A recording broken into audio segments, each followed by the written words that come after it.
Oke, assalamualaikum warahmatullahi wabarakatuh, teman-teman. Kembali lagi di channel saya. Ya, seperti yang teman-teman lihat di thumbnail gitu kan, saya bakal memberikan teman-teman tutorial mengenai series baru ya, playlist baru. Jadi saya bakal ngasih teman-teman tutorial mengenai payment gateway, masih payment gateway. Kalau sebelumnya kan kita belajar mengenai Mitrans. Ini kan ada 3 part yang hampir 1 jam lebih, kalau digabungin itu kan hampir 2 jam.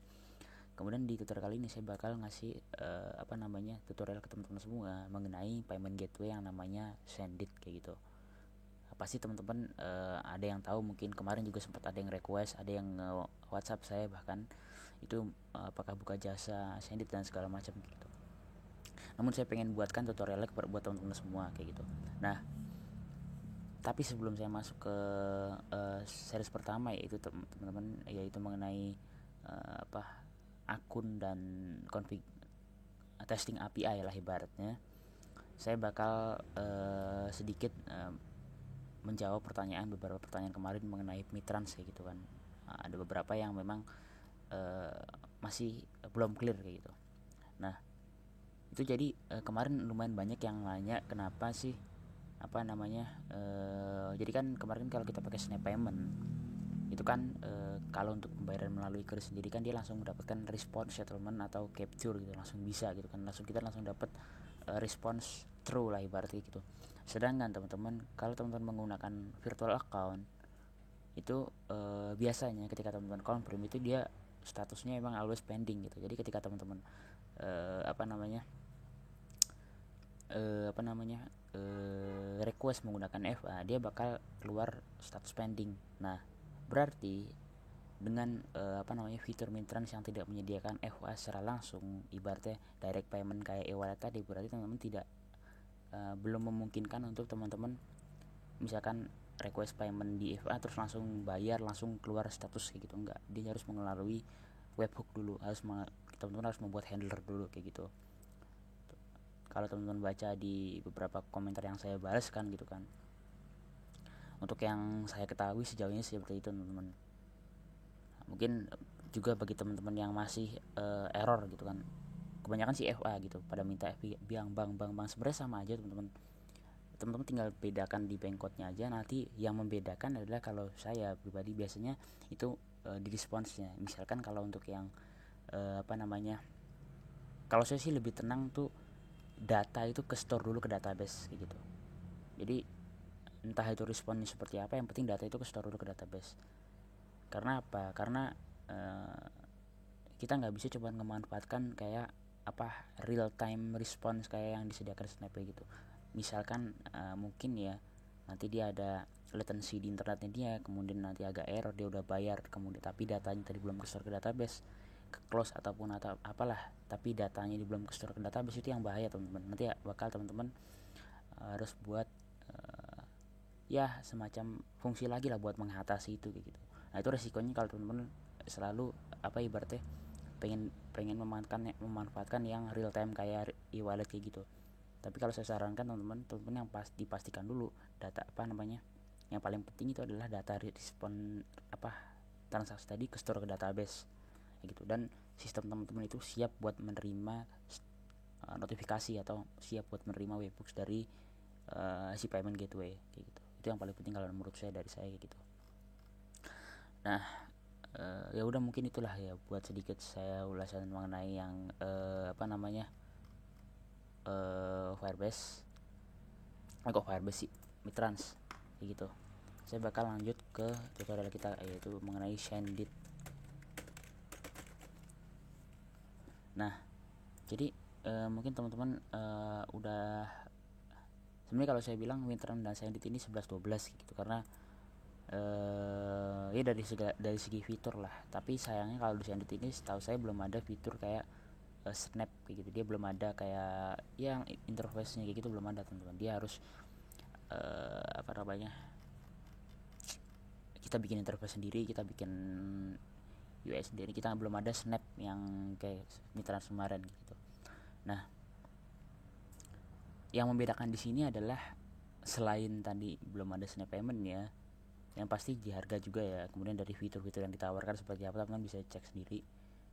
dokumentasinya teman-teman. Dokumentasinya kalau jujur, kalau saya ngeliat dari dokumentasinya Sandit ini, dia benar-benar jauh dari Mitrans, karena dia agak benar-benar rumit banget teman-teman. Kalau bisa mabok sih kalau saya bilang. Dia kebanyakan tutorial apa namanya, API referensi, kalau teman-teman bisa lihat di sini, bikin mabok, bener-bener kurang, kalau saya bilang pribadi kurang family friendly gitu. Jadi bagi teman-teman yang mungkin belum familiar atau yang masih pemula, masih belajar, itu agak mabok ngelihat dokumentasi kayak gini kayak gitu.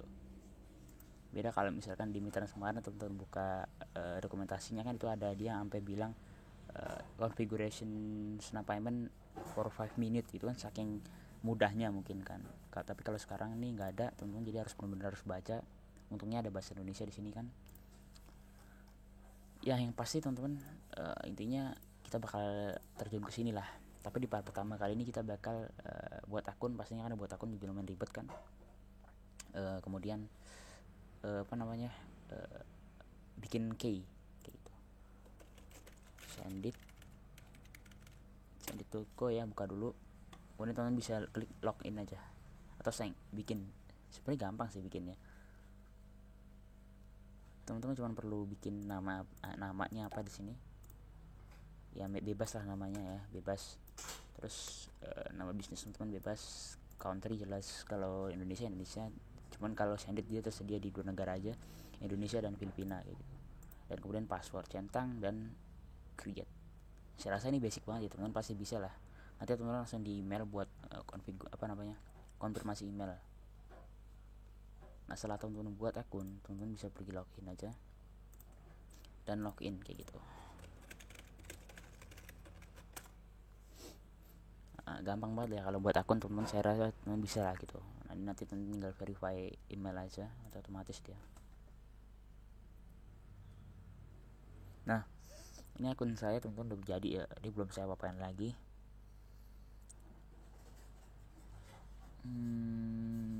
Oke, boleh. Nah kemudian yang pertama-tama teman-teman, kan kita pengen di tutorial ini kan juga baru introduction ya, baru perkenalan. Yang pasti kita butuh key lah. Pasti kita mau ngakses semua dokumentasi ini kita butuh key. Teman-teman buka aja di manage API key sini. Nah nanti di sini ada apa namanya, public. Kalau teman-teman nanti masih kosong ya, di sini berarti masih kosong lah. Oke, saya contohin deh.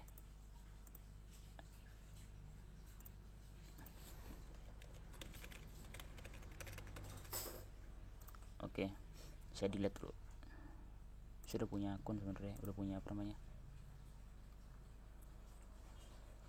buat klien. Nah teman-teman bisa pergi aja ke sini. Kalau pasti kosong pasti begini tampilannya, generate aja. Untuk apa namanya, permissionnya yang wajib kalau buat dari sistem di sini ya, di write sini. Kalau ini buat dari sisi adminnya, ini bisa write buat semua aja sebenarnya, nggak masalah. Buat testing ini kan. Nah saya namain di sini develop gitu deh, development.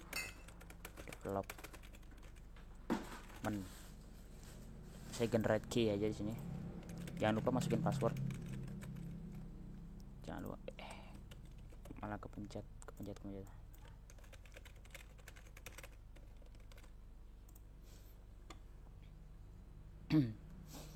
Nah, nanti di sini tiba-tiba teman-teman dapat development key. Yang ini ya pasti random lah ya. Ini buat development. Teman-teman bisa catat aja di apa namanya, di ya terserah lah, yang penting dicatat aja. Nah itu nanti key ini yang penting teman-teman. Key-nya ini kayak gitu. Bisa di refresh dulu coba. Nah ini nanti dari key ini masih develop ya, bukan apa namanya, belum live. Yang pasti kalau teman-teman pengen live, teman-teman itu harus yang membedakan sebenarnya di sistem itunya aja sih, di key-nya tadi. Nah kalau mau di production teman-teman pasti harus diaktifasi dulu akunnya dengan cara ya apa, ngisi data biasanya kayak gitu. Saya belum, kalau saya pribadi belum di sini. Callbacknya juga masih kosong semua ya. Nanti saya bakal bahas di tutorial berikutnya setelah kita bikin interface segala macam. Tapi di part kali ini saya khusus pengen testing API dulu kayak gitu. Nah ini kan saya udah dapat key-nya ya. Sekarang baru kita terjun ke API reference-nya gitu, introduction. Nah ini buat kalau teman-teman mau ngeliat flow pembayarannya seperti apa. Ini berarti kayak mukaddimahnya di sini semua. Nah, kalau buat detail penggunaan API-nya itu ada di si API reference ini. Nah, oke. Di sini ada banyak banget ya. Pasti bingung kan kalau kita teman-teman baru belajar gitu kan. Yang pasti kalau pembayaran itu kita ada payment channel gitu. Kemudian ada customer, itu yang pasti gitu. Saya bakal cobain yang di sini yang di payment channel. Gitu. Oh iya teman-teman, karena kita di sini judul testing API ya. Mungkin teman-teman ada yang udah pernah mendengar Postman kayak gitu kan, Postman. Atau mungkin buat alternatifnya lah selain Postman ini. Jadi di sini adalah tools buat kita ngetesting API kayak gitu. Nah di sini saya nggak pakai Postman teman-teman. Di sini saya pakai Insomnia, teman-teman bisa gratis juga, semuanya gratis, tenang aja. Ya, jadi ini saya pakai ini teman-teman.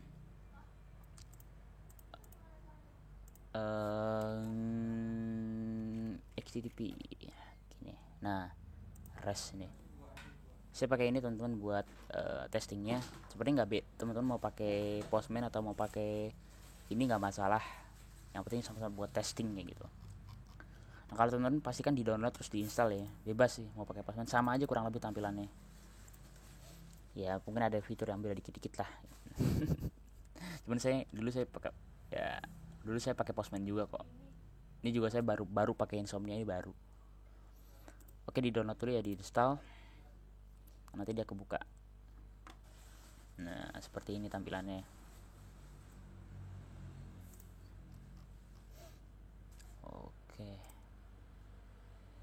Oke, ini kosong ya. Ini saya udah buat folder tadi, teman bisa buat folder ya, bebas lah, atau mau langsung dibuat request nggak masalah. Saya masukin di sini terus saya buat request. Saya namain di sini send it tadi apa? Saya pengen ngetes yang payment channel ya. Saya namain di sini channel gitulah. Saya masukin ke public. Ini folder aja sebenarnya buat misah-misahin. Nah, di sini kalau teman-teman belum familiar dengan interface, jadi di sini adalah seperangkat alat buat kita ngetes. Seperangkat buat kita ngetes. Di sini ada URL-nya, teman-teman bisa masukin URL atau langsung kode CURL kan, nanti otomatis dia ke convert. Nah di sini response-nya gitu. Kita baca sekarang payment channel.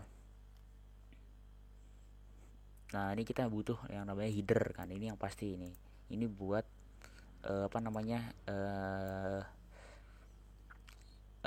key-nya tadi buat kita ngeaksesnya. Ini kan pasti kan harus ada header kan, pasti harus ada ya. Ini key-nya ini gunanya buat kita buat buat key gitu. Dari setiap user pasti beda-beda. Nah kalau teman-teman baca di sini platform bukan di sini, teman bisa pergi ke autentikasi. Nah ini khusus untuk yang headernya tadi. Kalau kita baca di sini teman-teman, jadi setiap request yang ada di dalam sendit ini kita harus menggunakan access authentication kayak gitu. Nah kalau teman-teman baca generate script API key, tadi kan kita udah bikin kan di sini kan. Kemudian kita udah dapat nih key-nya seperti apa. Oke. Ini kalau teman-teman bisa pergi ke sini terus ke authentication, teman-teman bisa pergi basic out sini. Tapi saya pengen buat secara manual menggunakan header kayak gitu. Saya buat di header sini. Jadi kita skip yang sini. Nah, basic format will be username sama dengan password. Input secret API key as username and leave the password is empty. Make sure you include at the end. Oke. Jadi kan ini kan key yang tadi nih. Ya, key yang tadi kita itu kan. Ini key yang udah saya catat tadi. Kemudian set basic authentication, username and password. Oh jadi ini kita harus out menggunakan base 64. kita harus encode menggunakan base64. Tapi jangan lupa di setelah key-nya kita ini dikasih tanda titik 2, terus kita encode. Nah caranya gimana? Teman bisa pergi ke sini, ke header sini, bagian header, tulis saja di sini authentication kan. Nah ini authorization.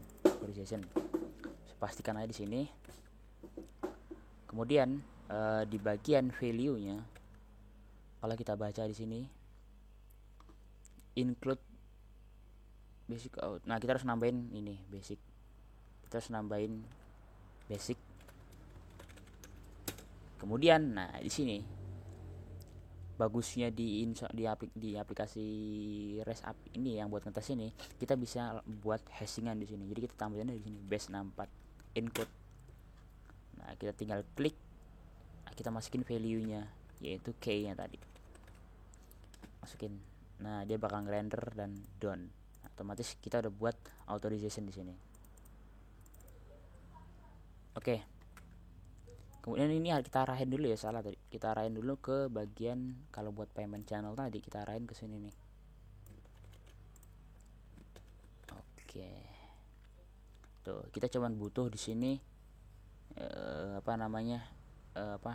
key-nya tadi for user ID. Dan responsnya ini kita hiraukan karena kan kita posisinya di request kayak gitu. Coba kita tembak teman-teman. Kita send requestnya.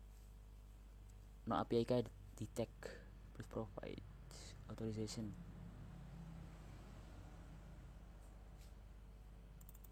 Oh iya, saya salah teman-teman, tadi kan di sini kita kurang titik 2 gitu. Dan coba kita send. Oke, bisa kan? Nah ini responnya teman-teman. Responsnya sebenarnya kita teman-teman kalau baca-baca ini agak pusing juga. Teman-teman perhatikan aja yang request di sini. Kalau yang response itu artinya apa? Berarti berarti setiap kolom ini itu pasti ada, required ini pasti ada. Kecuali kalau ada tulisan opsional, berarti itu ada yang tidak, ada yang enggak gitu. Kalau yang required ini berarti response-nya pasti ada kayak gitu. Nah, di sini request parameternya yang teman-teman perhatikan ketika teman-teman melakukan request, kita lihat di sini. Dia response-nya udah bener ya. Dia udah nampilin BCA virtual account, BRI virtual account, Mandiri virtual account, dan segala macam lah, pokoknya banyak. Nah ini data-data ini nanti besok kita di part selanjutnya kita implementasikan di aplikasi kita kayak gitu. Ini untuk yang channel ya, kita bisain. Jadi besok kita tinggal pakai, tinggal kita lihat referensi. Kemudian saya pengen cobain lagi di sini apa ya, balance ini buat apa? Oh ini buat money out ya. Kita langsung pergi ke QR code, coba virtual account dulu deh. Kalau QR code-nya apa? Create QR code. Oke, kita coba yang ini, create QR code. Kita namain di sini QR code. Oke. Kalau kita lihat di sini metode post, jadi diganti dulu ke post. Ini kita udah pasang. Wait virul ini apa nih? Virul that will apply payment coming to the QR code. Nggak usah, karena ini opsional, berarti kita nggak perlu isi ya teman-teman. Kita nggak perlu isi. Tapi kalau ini kita wajib isi ya. Ini kan yang apa, authorizationnya tadi. Nah ini kemudian ada body parameter, kita masukin di body sini. Coba kita baca external ID and ID of your choice, teman-teman. Jadi ini ibaratnya kalau teman-teman, mungkin teman-teman biar gampang itu nomor faktur kayak gitu. Nomor faktur kan bebas ya, terserah teman-teman mau kasih misalkan pi di sini nomornya berapa, nanti generate by system gitu kan. Ini bebas lah nanti. Sebagai testing kan ini, kita masukin random dulu aja. Kemudian type, teman-teman bisa baca di sini deskripsinya, dynamic or static kan. Dynamic QR code contain value. Oh jadi kalau dynamic ini dia udah membawa value yang harus dibayar berapa dan dibayar secara single time. Transaksi bisa di refund. Sedangkan static itu sistemnya user nginput pembayaran ya bebas dia mau bayar berapa kayak gitu. Jadi bisa dibayar berapa kali kayak gitu. Callback ini nanti buat response, buat webhooksnya. Kemudian the amount, the payment embedded for static code amount parameter ignored. Jadi untuk dynamic kita wajib memasukkan amount-nya karena itu bersifat dibayar sekali dan ibaratnya kita dari sistem yang generate gitu. Sedangkan kalau untuk static amount ini dihiraukan karena user kita nggak tahu dia bayar berapa, dia bersifat bebas dia mau bayar berapa. Kayak misalkan sistem top up itu kita bisa pakai yang static, jadi bayar berapa dia top up berapa kayak gitu. Metadata ini kita coba ya, kita masukin type di sini. Kan ini saya bakal coba yang dynamic dulu deh, yang dynamic.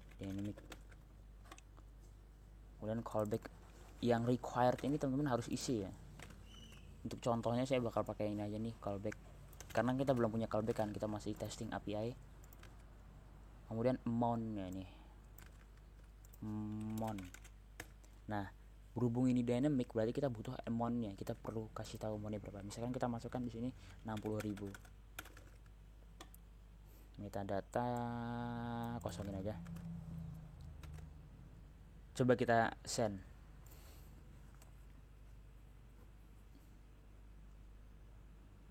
Oke, kita salah ya, ininya belum kita ganti. Belum kita ganti ya, route-nya.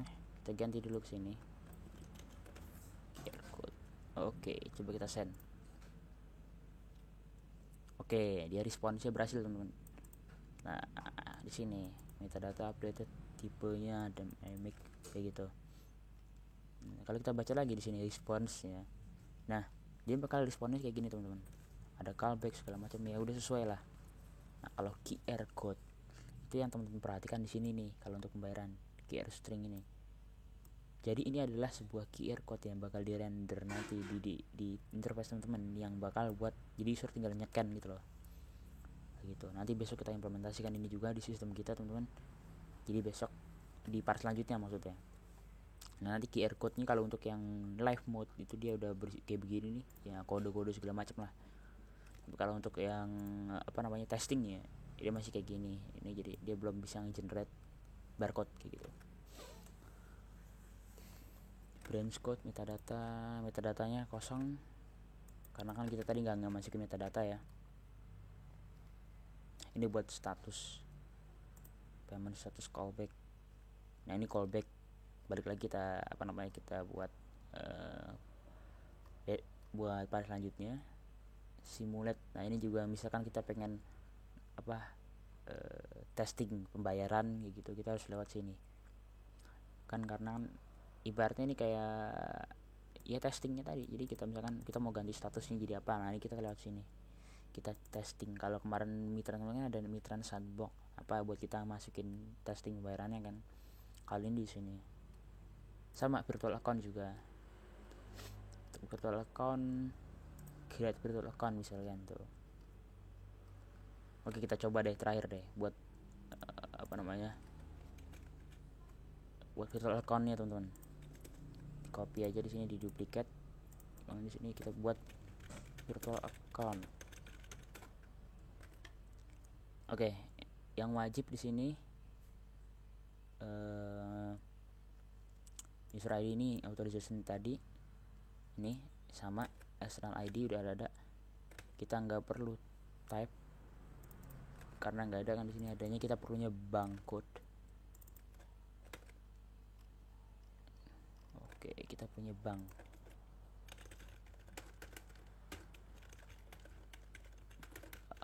code itu required ya, available. Contohnya nih, kalau kita lihat yang di channel tadi, ini ada bank code di sini, channel code ini. Kita sebagai contoh kita misalkan Alfamart, bank code kita masukin Alfamart. Jangan Alfamart, itu bank ya. Oke, bank kita masukin ini nih, BRI aja, BRI. Kemudian name nya require, name Aditya Rizky. Virtual account numbernya bisa di random aja, di random aja by system, single use.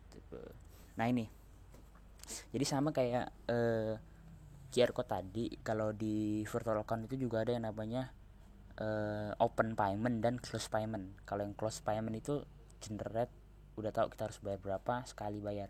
Sedangkan kalau untuk yang multi payment itu dia bisa digunakan berkali-kali kodenya kayak gitu. Opsionalnya default false is closed. Nah ini kalau kita pengen menggunakan yang close, berarti ini kita single use nya kita buat true, is closed nya berarti true juga. Kalau misalkan ini false, berarti ini false juga kayak gitu. Gampang sebenarnya. Ini kemudian ini amountnya teman-teman. Nih, ini kan di sini opsional, tapi teman-teman baca di deskripsinya. Amount itu required apabila kita membayar menggunakan close. Apabila ini kita close, apabila ini ini true, kita butuh ini. Apabila ini false, kita nggak perlu ini kayak gitu. Nah, ini opsional ya. Kita cobain. Saya mau buat di sini single use nya karena ini opsionalnya udah false ya, jadi langsung aja begini. Ini otomatis dia bakal ngegenerate open payment. Coba ininya lupa filter account. Oke, coba tembak. Oke, dia bisa single use false. Nah, sekarang kita coba is close, kita ganti true. Kemudian is single use kita juga kasih true. Nih teman-teman, ini kita cobain contoh. Saya nggak bawa di sini expected amount. Dia responnya seperti apa, lihat. Dia error. Karena ini close, maka kita harus membutuhkan yang namanya amount-nya kayak gitu. Kita butuh sama ininya nih, kita butuh amount-nya berapa yang harus dibayarkan. Sebagai contoh saya bakal 120.000. Nah, dia bisa kayak gitu. Nanti buat buat partner itu kita nanti terapin ya. Ini kita bawa bekal dulu lah, kita testing API-nya dulu apakah kita work apa enggak. Kalau kita udah tahu jalan yang kayak begini, nanti kita dalam membuat sistem itu udah gampang gitu. Ini invoice segala macam nanti terakhir lah ya. Tuh, ini invoice nanti ini. Oke, mungkin teman-teman ini buat API reference testingnya buat sekian dulu lah ya, buat mukadimah, buat perkenalan. Intinya saya bakal ngasih tutorial teman-teman semua buat integrasi menggunakan Sendit ini kayak gitu. Oke, terima kasih teman-teman. Sampai jumpa kembali di part berikutnya. Saya Adit, stay tune. Wassalamualaikum warahmatullahi wabarakatuh.